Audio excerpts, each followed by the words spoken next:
Bien, buenas noches a los que nos están acompañando. Esto lo estamos haciendo dentro del programa de la Business School como apoyo a la investigación doctoral. Ya vamos tres sesiones y lo estamos publicando en el canal de YouTube de la Business School como un apoyo para que puedan realizar un trabajo de investigación en la etapa fundamental. El día de hoy vamos a hablar acerca del problema de investigación y voy a compartir brevemente una presentación acerca del planteamiento del problema y vamos a conversar sobre ello. Entonces voy a compartir mi presentación. Bien, esta es capaz la parte más álgida de todo lo que tiene que ver con el tema de la investigación. A los autores, diferentes autores hablan acerca de qué es lo que contiene el planteamiento del problema, porque una cosa es el problema. Y también hay dos posiciones, como decir, por ejemplo, diferentes escuelas de investigación.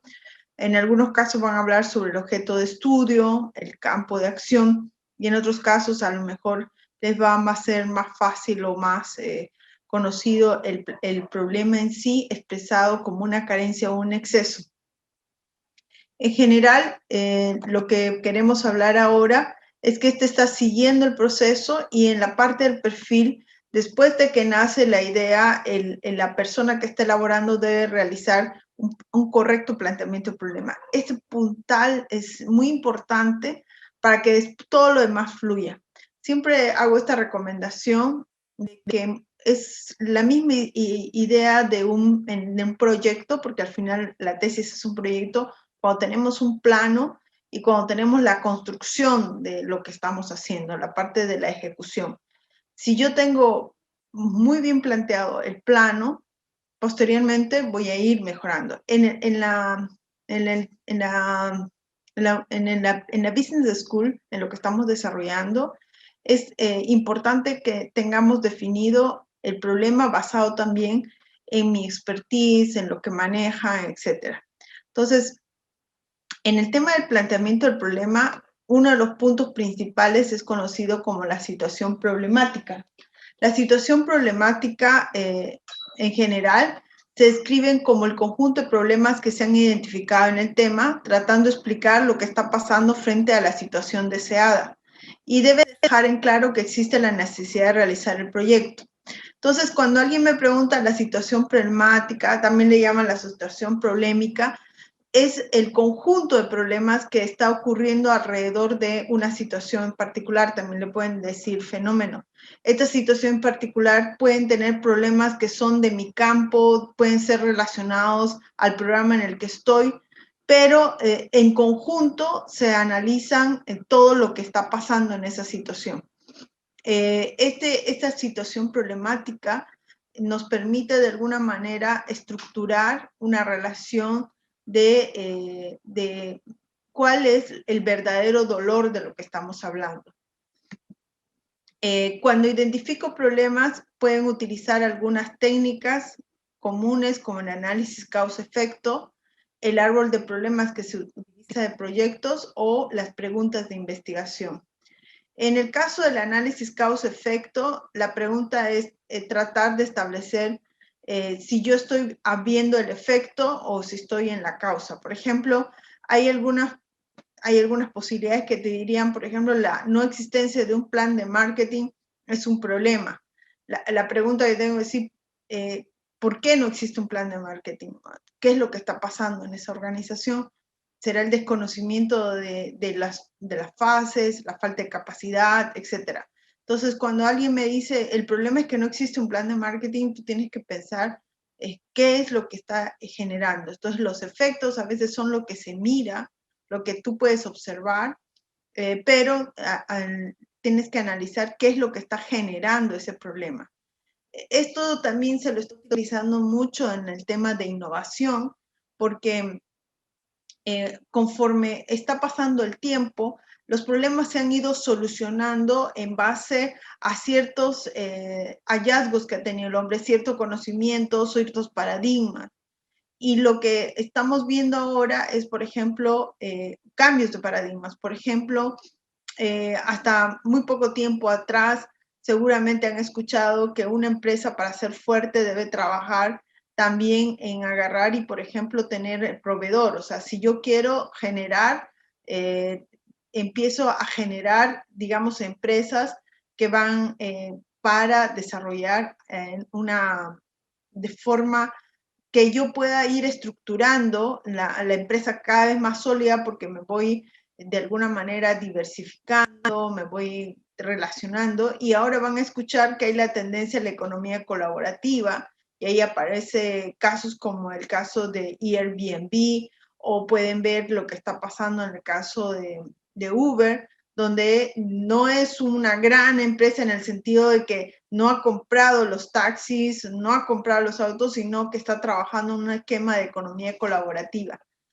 También la visión entre la empresa tradicional y las startups, entonces, y los nuevos funcionamientos de los spin-off. Entonces, esta parte de identificar los problemas, lo importante es que no se queden con la superficie y que traten de explicar.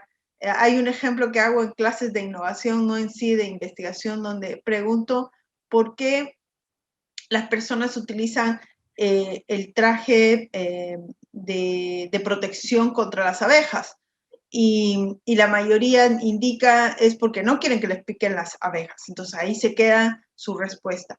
Pero si uno analiza que en realidad empezaron a ponerse el traje porque no porque les piquen las abejas, sino porque querían sacar la miel, alguien encontró ese problema anterior, digamos, el verdadero deseo de la persona y dijo, bueno, si ahora puedo inventar un elemento que haga que las abejas no se acerquen y yo pueda ir a sacarlo sin ese traje pesado, entonces voy a sacar más miel y hizo una prueba y lo sacó, entonces encontró el verdadero dolor y se eliminó de lo que antes era la respuesta a ese dolor. Entonces, estos esquemas del análisis causa-efecto, de problemas, preguntas de investigación, permiten identificar las verdaderas causas o los hechos. Y ahí yo tengo que preguntar, ahí viene, una vez que ya tengo puedo agarrar y hacer problema 0, problema 1, problema 2, problema 3, problema 4, luego empezar a relacionar quién depende de quién para determinar en el otro lado cuál es la situación deseada. Aquí en la tesis doctoral, la situación deseada debe estar con un modelo, un sistema, una propuesta a nivel doctoral que va a solucionar ese problema, ¿no? O algo que es novedad científica y que va a solucionar ese problema. Entonces, eso es lo que se espera lograr con lo que va a indicar y con mi hipótesis yo voy a decir, voy a llegar a ese nivel. Pero en particular, de cómo llego de mi situación problemática a mi situación deseada o cómo voy a plantear un nuevo conocimiento, yo tengo que definir cuál va a ser el camino que me va a llegar a este lado, que es la situación deseada. Y a ese le llamamos el problema. O sea, de todo el conjunto de problemas, ¿cuál es el problema que se relaciona a mi línea de investigación, que está en el objeto de estudio de las áreas en las que estoy? Y que de alguna manera tengo llegada a un campo de acción en el cual yo voy a trabajar, sea sector, sea rubro, sea zona, sea áreas, sea un caso de estudio en particular, etc.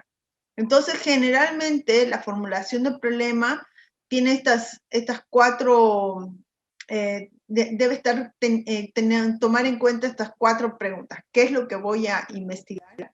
¿A quiénes voy a analizar, revisar o voy a analizar en particular? ¿Dónde lo voy a hacer y cuándo? Y ahí me voy a responder también a la delimitación, que es otra palabra que viene dentro del ámbito de la investigación.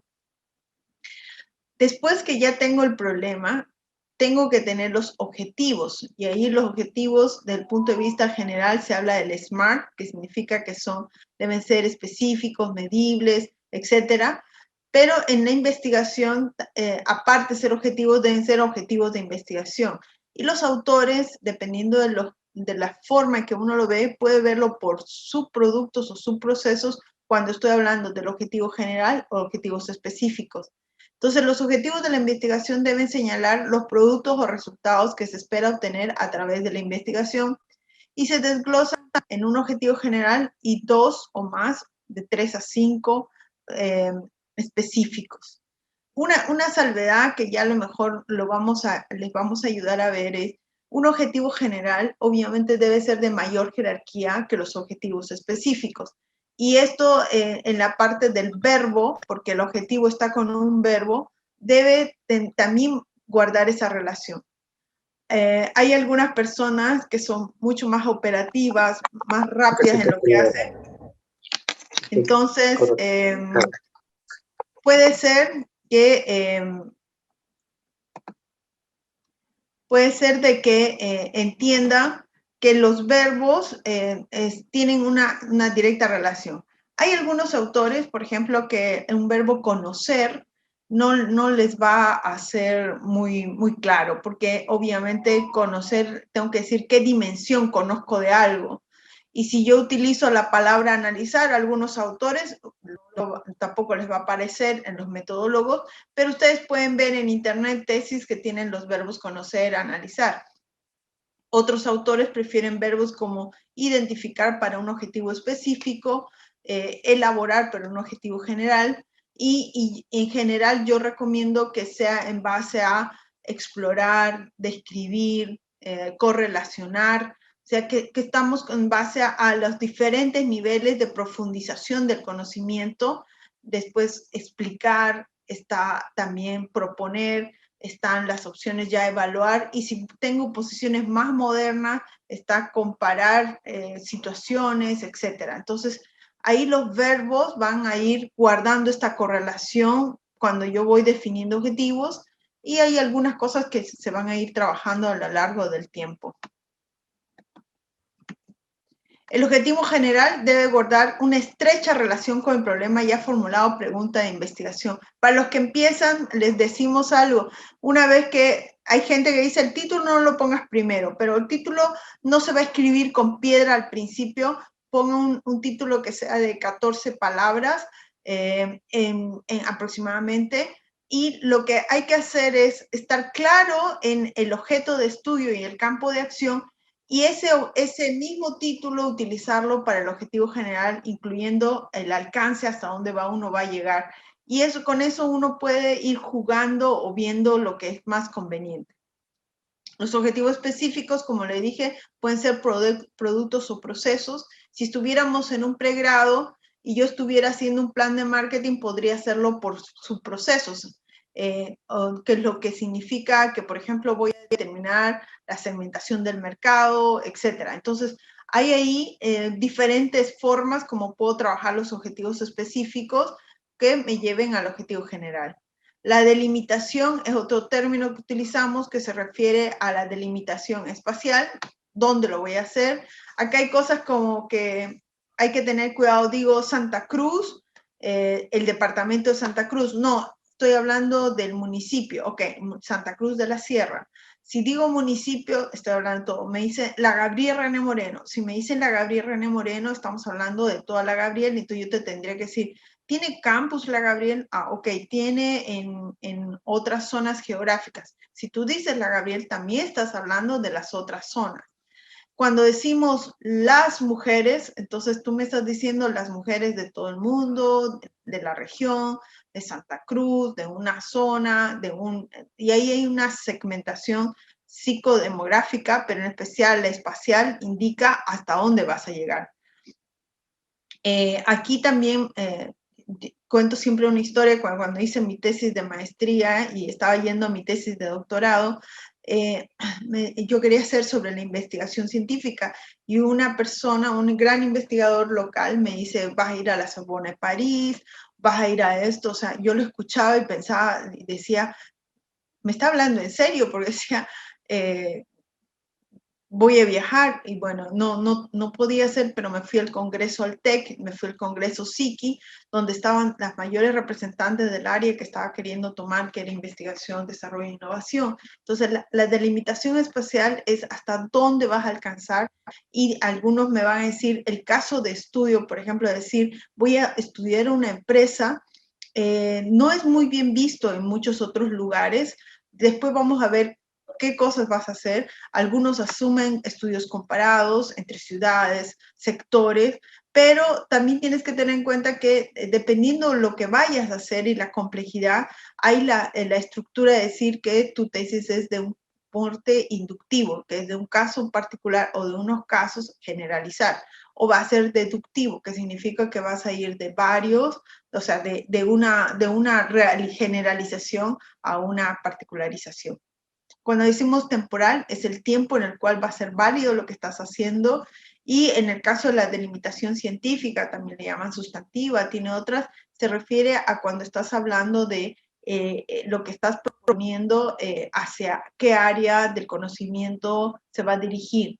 Y eso también es importante, ¿por qué? Porque me acuerdo muy bien, estuve en un trabajo de este tipo, y teníamos un tribunal de tesis que a todos los que llegaban a él le preguntaban acerca de cómo está aplicando la gestión del conocimiento. Entonces, muchas veces van a escuchar que cuando uno acota una investigación, si una persona te pregunta algo que está fuera del alcance, tú puedes responder que está fuera de tu límite. Entonces, eso es como para analizar. Ahora, la persona puede pensar que lo que tú estás diciendo no es correcto. Por eso que esto es un trabajo dialéctico donde hay una tesis, una antítesis, y hay una síntesis.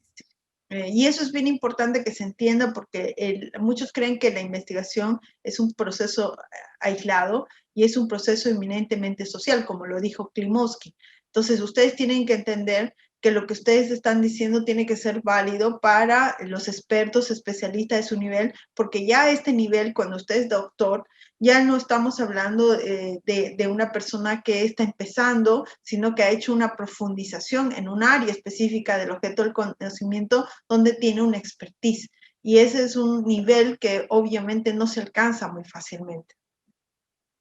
La justificación se redacta con la idea de decir por qué ahora es un trabajo, en este caso para el nivel doctoral, por qué no es para un nivel pregrado o maestría. Yo sé que muchos van a decir que a veces los tesis de pregrado parecen de maestría y los de maestría parecen de doctorado, y hay algunos al revés. Pero lo importante es que el comité académico científico, que es digamos, el cuerpo que va a revisar lo que están proponiendo, tienen que revisar lo que ustedes están indicando e indicar que hay una novedad científica, o porque hay una justificación teórica, hay una justificación social, hay una justificación metodológica. Puedo yo estar planteando un nuevo método, un nuevo sistema, una nueva propuesta de un modelo, etcétera, para que esto funcione. Obviamente, todos queremos graduarnos, pero todos estos puntos deben ser tomados en cuenta y redactados de tal manera que se entienda lo que se va a hacer. En este momento, lo que estamos esperando es que delimiten el tema. En esta primera etapa, lo que nosotros necesitamos es asegurarnos que el perfil de lo que ustedes están proponiendo está dentro del perfil, y recomendarles que va a ser alcanzable. Estamos hablando que al final debemos tener un conjunto de autores que apoyen lo que estamos diciendo. Debe haber afirmaciones sólidamente argumentadas. Aquí alguien dirá, por ejemplo, en alguna parte del párrafo dice que las universidades carecen de tal cosa. Entonces, si ustedes dicen las universidades carecen, están diciendo que todas las universidades les falta eso. Entonces, si ustedes ven todo lo que es la lógica, bastaría una persona o un momento para que yo pueda decir que encontré una universidad que sí lo tiene, para que todo lo que ustedes digan sea falso.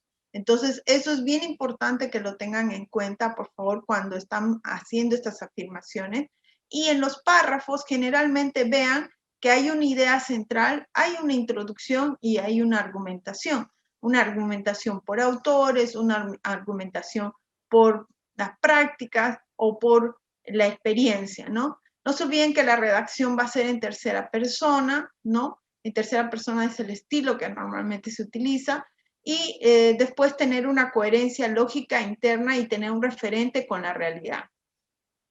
Explicaciones y afirmaciones producto de un trabajo sostenido. Estamos empezando este camino y durante este tiempo que vamos a estar juntos, donde van a ir evolucionando, no solamente con la tesis, sino con sus publicaciones científicas, donde nosotros vamos a apoyarlos para que puedan presentarlos en revistas indexadas, dándoles la información pertinente, ayudándolos en los temas que están haciendo, generando un cuerpo de conocimientos e ideas que son muy importantes para el desarrollo profesional de los que quieren estar a este nivel de expertise.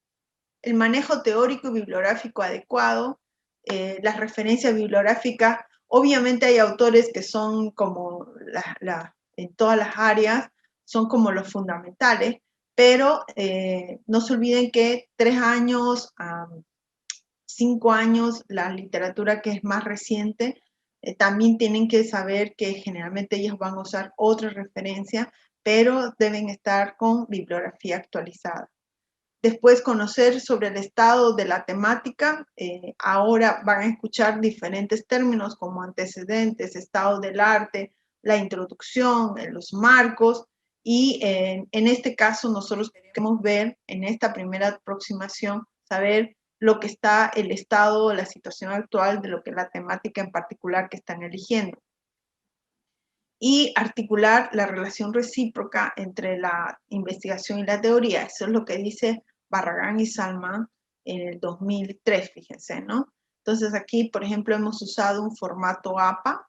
El formato APA tiene autor, coma, año, y estamos haciendo un parafraseo, por eso que no hemos colocado el año. Entonces, esas son algunas cosas que vamos a ver, por ejemplo, en la próxima sesión, para que ustedes sepan cómo colocar. En esta nos queremos concentrar en el problema.